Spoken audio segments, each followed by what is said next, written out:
and he happens to be none other than Dr. McNeal. He's here to address you, and I'm sure he's going to be very interesting, and he is going to tell you quite a lot. He is well versed in what he does. So this evening, let me say, sit back. After his presentation, we'll have our closing auntie and all of that. So at this time, we must have our speaker for the day. So let me invite you to come again tomorrow evening. This finishes on Friday is going to be the final discourse. We have 2 more discourses, and then on Saturday we're going to have our Yatra, which takes us to Kali is going to Kali Bay. See how nice it looked up? Kali is going to Kali Bay. And we're going to take Kali into the waters of Kali Bay, and Kali is going to give her blessings to all those who are there. So it's going to be a wonderful 3 evenings that will come up again, and I do hope that you will find the time. Let me tell you something, if you miss out, you're going to miss out big time. Yeah, Johnny, who knows? Next year is so far away, Jonathan. Who knows what will happen? But Ma is good, and she's going to give us the blessings. So at this time, let's go over to Dr. McNeal for his presentation. Doctor, welcome.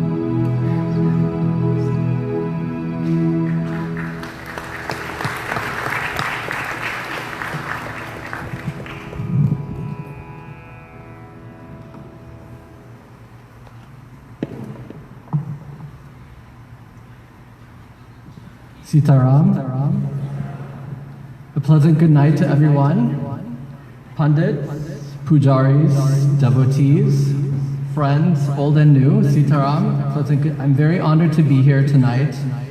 I was asked by my colleague, Kumar Mahabir, to share with you about some of my research here in Trinidad and Tobago for 22 years now.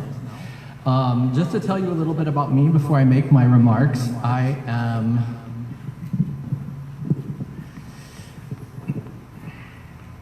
I'm an associate professor of anthropology at the University of Houston. I lived in India when I was 21 years old. I sold my car, went to India to study Hinduism and Buddhism, which changed my life forever. I became, let's say, inducted into the worship of Mother Kali and Durga Puja, and I was also initiated into the mantra for Green Tara. So I have a special connection with, well, some of the most powerful Shaktis and Devis we have. I came to Trinidad 22 years ago. I've been living here off and on ever since that time, teaching at UE, doing research, writing books, articles, so on and so forth. My first book, and that's really why I was invited to join you here tonight to make some comments, is a book which, this is my first book. It is a comparative study of Orisha worship and Shakti Puja here in Trinidad and Tobago, which turned out to be a pretty ambitious, challenging study that took me many years. Hence, it's a large book that many people don't complete reading all the time, but so this is my first book. I also did a project reconstructing the history of Indo-Trinidadian mortuary ritual and the revitalization of cremation here. I'm now working on a documentary with a local filmmaker. I don't know how long that will take, but I'm looking forward to bringing that out eventually. And my third book project, which I'm beginning work on now, is a full-on book-length project on Hinduism here in Trinidad. I'm not a theologian, that's my disclaimer. You're in much better hands with Panditji, who has also been offering a deeper historical perspective on Shakti worship in South Asia, some of the less well-known aspects of medieval Shakti practice and history in South Asia. So I, as a Caribbean historian, I have some history to offer as well, but I'm going to bring us much closer to our present moment and also here in Trinidad and Tobago. And I would just preface what I have to say here today by reminding you that history is not only important, everyone would agree, right? History is important. But I also want to remind you that actually paying close attention to history is actually a way of honoring the ancestors, right? Because history is about what people in the past, our ancestors, have done, how they've practiced, how they've worshipped, how they've cradled love for the mother in their hearts and minds, and operationalize that in their practice. So as a historian, I feel like I'm not only just being a professional nerd, right, an academic, but I feel it's a way to honor the ancestors as well. So I take it very seriously as a sort of sacred vocation as well. So I want to begin with an observation. I came last night. I wasn't able to make the first night, but I was here last night, and it really struck me. Here we are at the Diwali Nagar. 20 years ago, when I first started coming to Trinidad, it was unthinkable to have a Kali Yatra here at the Nagar.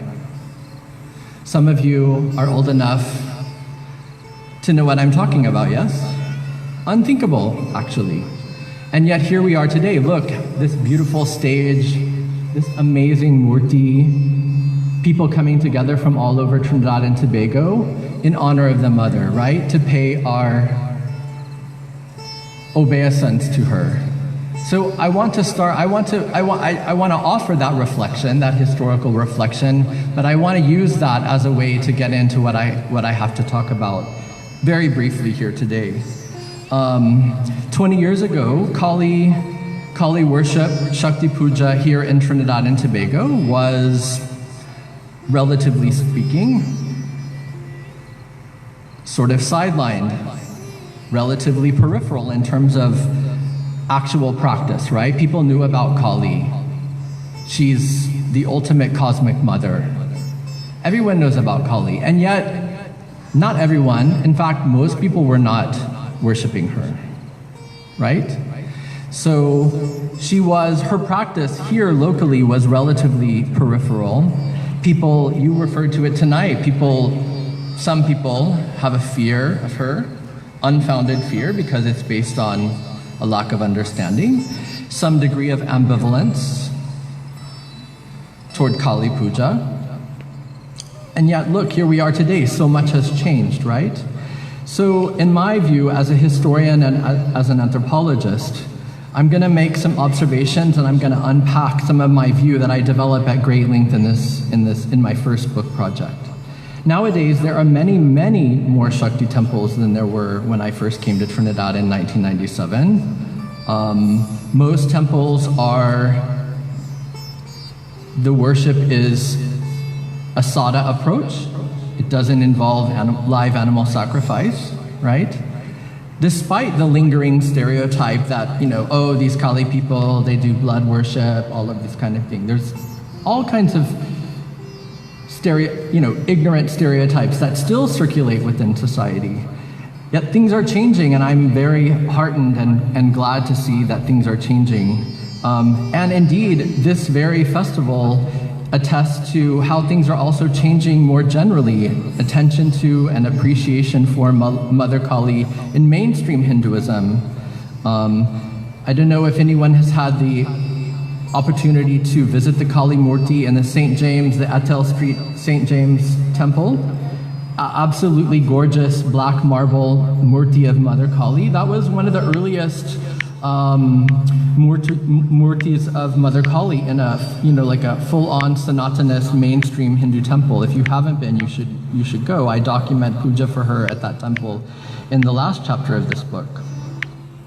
But in general, across the board nowadays, Kali has, she's gained in attention, appreciation, so in that sense, I commend the organizers of this Kali Yatra festival, and I salute Pandit Deodat Vyas for introducing and institutionalizing this very important and auspicious week in honor of Mother Kali at really the highest profile, most important Hindu venue in Trinidad and Tobago.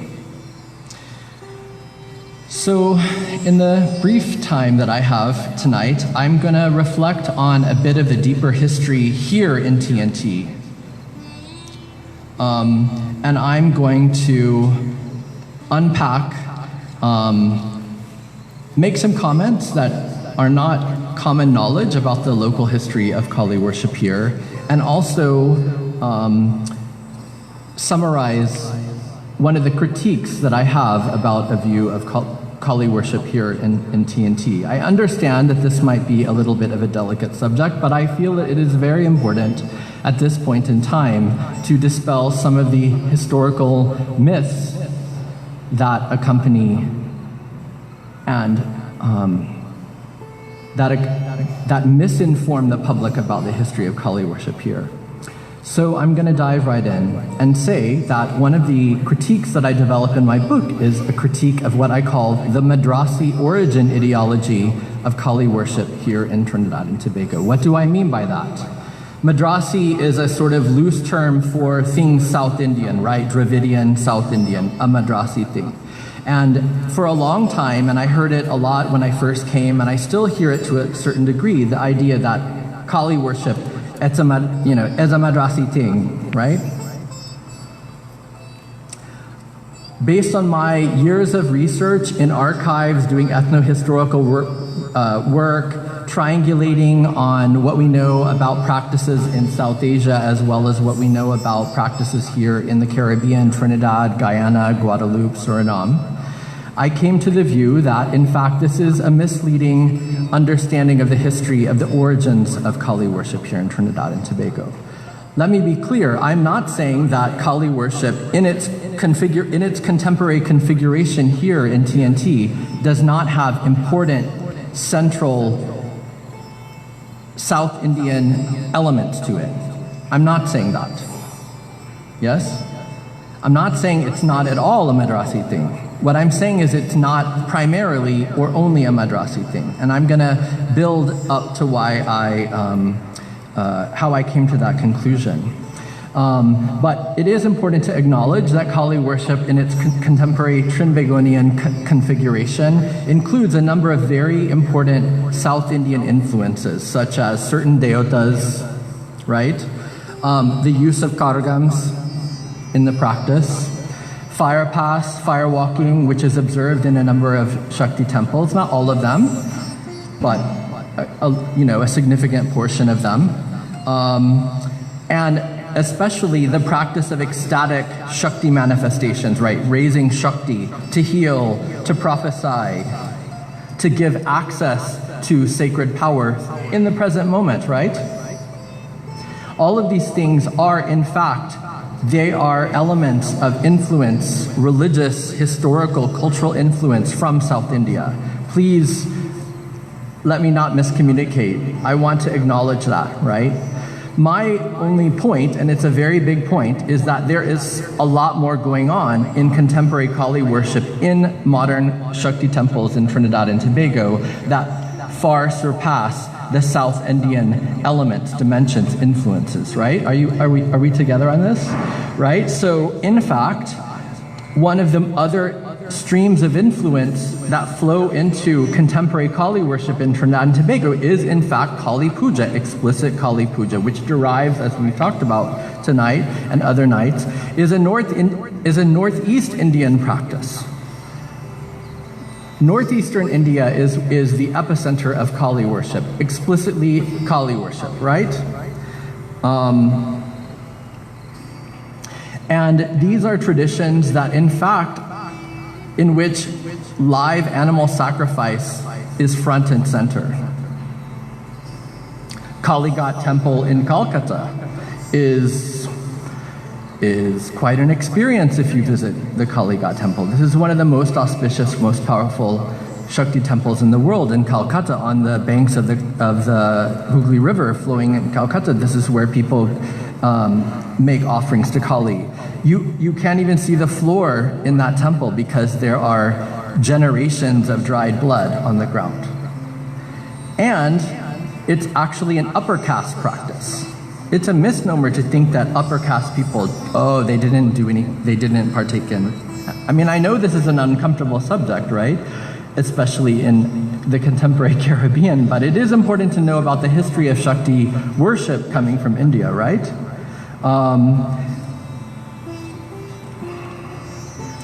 In Trinidad, up until the late 1950s, we have evidence of this. There were two forms, in fact, there were two explicit forms of Kali Puja that were practiced within villages and communities, Indian and Hindu communities here in Trinidad, at least up until the late 1950s, if not into the 1960s. One, some people may know, Panchayati Kali Ki Puja, which is a community form of puja. Women would go around the village, they call it Kali Mai Ke Beek, right? Beating the dolak drum, collecting rice, collecting offerings in order to stage a Kali Puja on behalf of the well-being and the livelihood of the community, right?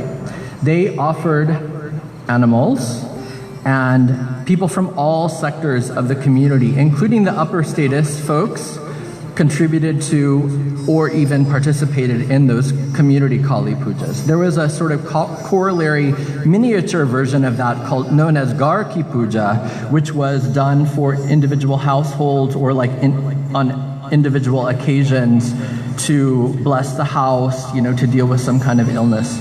So there were a sort of like a bigger and smaller versions of the same thing that were practiced up into the late 1950s. And Kali Shakti was explicitly raised in at least one person on those occasions in order to, why? To make the blessing, to make the offering to the goddess, right? Summoning her into the here and now of the moment in order to make that offering, right? So we have various South Indian influences. I'm saying that there are Northeast Indian Kali Puja streams flowing into what we now have here in the contemporary moment in Trinidad and Tobago in terms of like popular level Kali worship, which is what I deal with in my book. But then there's also D Puja, which many people will no doubt know about. Up until the late 1950s as well, there were two forms of D Puja that were practiced. One was a tradition of D Puja and that was done for agricultural productivity, fertility out in the fields. That did not involve animals. However, there was a domestic form that was done for the household to cleanse the household, to purify the space, in which animals were offered live. There was blood sacrifice through the offering of live animals. And again, we have the evidence, we know this, that people from all levels of the community were participating, observing these forms of D Puja up until the late 1950s. Just as a footnote, I'll add, by the way, in India, so D is really like a generic term for he's known as master of the land here, right? So he's known as a grama devata, a village level deity, right? But in India, actually there's no murti for D. They would gather together soil into like a little pile, and then the offerings, so that was like a temporary murti for D in the form of soil. It's actually only in the Caribbean, and this is a sort of like a shout out to Caribbean innovation really. It's only in the Caribbean, and especially Trinidad, that D now has a murti. He has an iconic form in Trinidad. This is an innovation that the Caribbean has made to Hinduism. It's not. D comes from India, yes. The veneration and offerings and puja for D comes from India, yes, but it's changed over time, and actually, you all, Trinis have invented an iconic murti form for D. It's very interesting. And there's all kinds of other influences and dimensions that we don't have time to go into here now.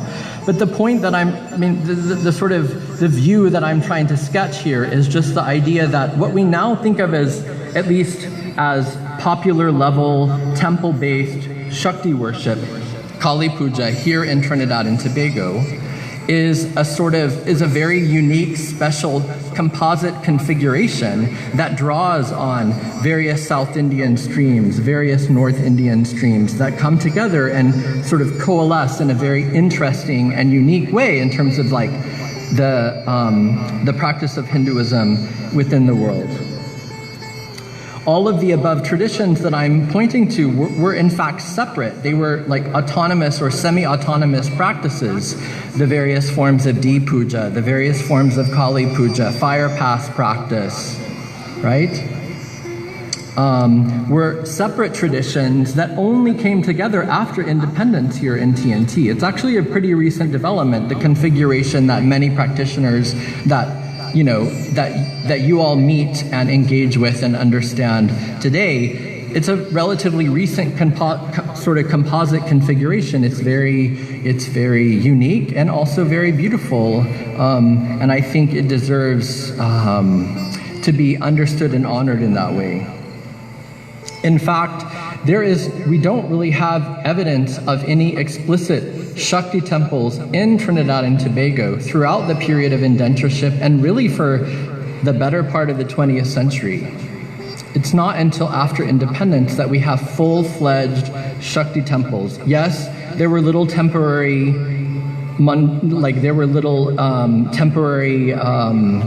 spaces configured for like annual Panchayati Kali Ki Puja, for example. But Shakti temples, modern Shakti temples, as we know them now, as we meet them now, didn't exist here before the 70s, actually, the 1970s. In fact, what we now understand as the sort of contemporary Shakti temple in Trinidad, they're really only about 3 generations old, based on my research. And this form arose really at a very particular moment in the late 1970s, out of a collaboration between 2 men. One was a fella called Bharat Moonsamy. Some of you may have heard of him. And the other was a guy called Mutu Brown. They're in the Page Streatham Lodge area of Trinidad. They knew each other in the 70s. They became interested in the worship. They actually went to Guyana because they wanted to learn more. There was an already established tradition of ecstatic Shakti temple worship in Guyana, specifically devoted to healing, raising the Shakti and healing. And they're the ones that actually brought the temple tradition that has now permeated through much of Trinidad. They're the ones that brought the initial temple form. They fell out. They had a spat. They split off. So that's how we have the Page Temple and then the Streatham Lodge Temple. And then many of the temples that we have now throughout Trinidad and Tobago are in some form or fashion connected as lineage, to those initial forms. Not all, but many of them. Also, I will just mention that Mother Katiri Mata, was also brought from Guyana. The worship of her was incorporated into the local practice at that moment, as well as the worship of Munishprem. Those were like imports from Guyana, we could say. But of course now they're beloved deotas within the local pantheon of Shakti worship here, yes? Okay, so that's one line of argumentation. That's one line of historical research and findings and argumentation that I pursue in my book. So a related point that I want to make that builds on what I've already said is that I think in a certain really important sense we can think of or see contemporary Shakti temples in TNT as kind of living repositories for different traditions that were brought, changed through time. These temples have become like living repositories for practices that the Hindu community here over time was gradually pushing to the side, becoming more peripheral, these kinds of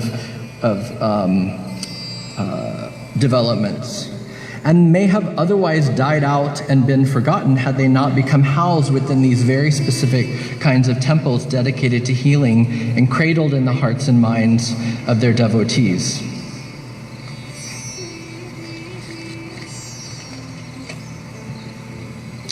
Why that's the case is a much more complicated, long, poignant story that we definitely don't have time to get into tonight. Nonetheless, I'm making the point that so Kali worship is more than just a Madrasi thing, right? That's one point I made. And connected to that is the view that I want to offer that Shakti temples here and the practice, the composite set of practices that are so passionately pursued and reproduced through time and space here are a very special, uniquely Caribbean kind of configuration that as a sort of counterpoint to the mainstream form of Hinduism that developed through time. And there was a kind of divergence, but now there's a kind of reconvergence happening. I think this Kali Yatra signifies that there's a kind of reconciliation between the Shakti temple tradition that was practiced for several generations and was kind of sidelined, right? And the development of a kind of mainstream Hinduism, but now there's a kind of reconvergence, a reconciliation that I think is really important and that needs to be recognized and saluted and honored and is sort of embodied really by the fact that this Kali Yatra is happening here tonight. In fact, there are probably twice as many Shakti temples in Trinidad as there were a generation or two ago.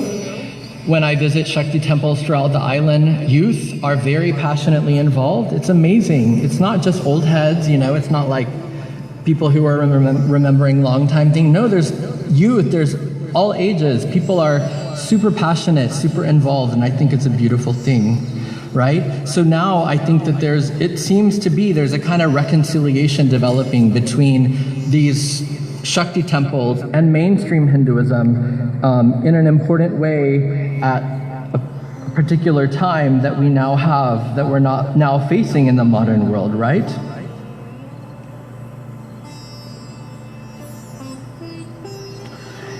And I'll end here, I'm not surprised by this, right? Because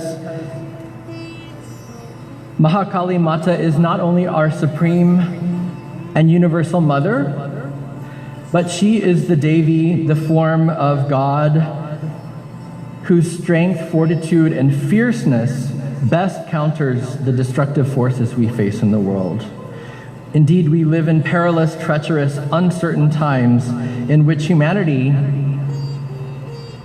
we could say, has become its own worst enemy in all kinds of ways: political strife, ethnic strife, climate change. Thus, we need the divine protection and guidance of our cosmic mother more than ever. Jai Mahakali Mata Ki.